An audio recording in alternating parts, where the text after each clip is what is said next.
Yuk kita dengarkan cerita asal muasal Minang. Cerita anak dari Sumatera Barat. Dahulu kala di daerah Sumatera Barat ada sebuah kerajaan yang makmur dan damai, dipimpin oleh seorang raja yang bijaksana. Kerajaan Pagaruyung namanya. Suatu ketika terdengar kabar bahwa kerajaan Majapahit akan menyerang kerajaan Pagaruyung. Padahal para pemimpin kerajaan Pagaruyung memberikan semboyan kepada seluruh prajurit untuk menegakkan perdamaian. Kemudian, Raja Pagaruyung mengajak diskusi para penasehatnya. Mereka mencari cara menahan serangan pasukan Majapahit.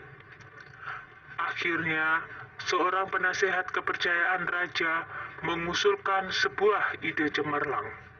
Paduka Raja, sebaiknya kita ajak pasukan Majapahit untuk berunding demi menghindari pertumpahan darah. Kita sambut mereka di perbatasan. Jika mereka menolak, ajaklah mereka untuk beradu kerbau, kata penasehat raja itu. Setelah itu, sang raja bersama punggawanya menyiapkan segala sesuatunya. Sang raja menyuruh putrinya untuk mencari beberapa dayang yang paling cantik. Lalu mereka diajari tata krama dan memakai pakaian yang indah. Ketika pasukan kerajaan Majapahit tiba di perbatasan, mereka disambut oleh dayang-dayang istana dengan ramah. Melihat perlakuan serta hidangan dan hiburan yang diberikan, pasukan Majapahit menjadi heran dan menjadi luluh.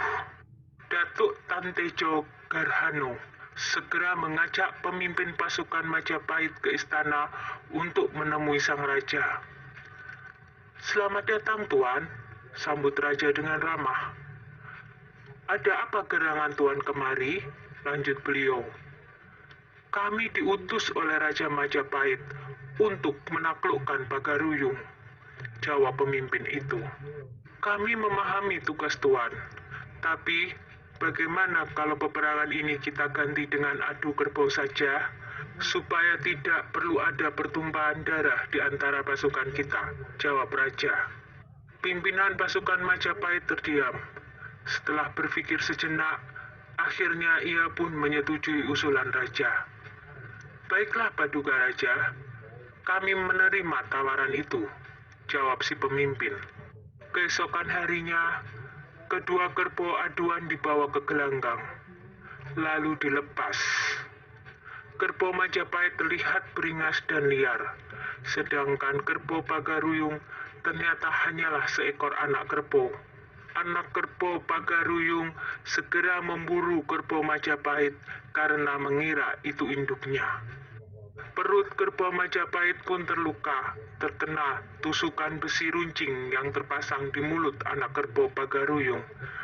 Setelah beberapa kali tusukan, kerbau Majapahit pun roboh terkapar di tanah.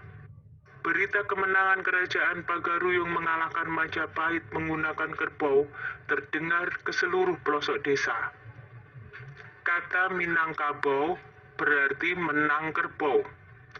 Atap rumah-rumah di Minangkabau menyerupai bentuk tanduk kerbau. Sudah dulu ya cerita asal-muasal Minangnya. Jumpa lagi di cerita lainnya ya.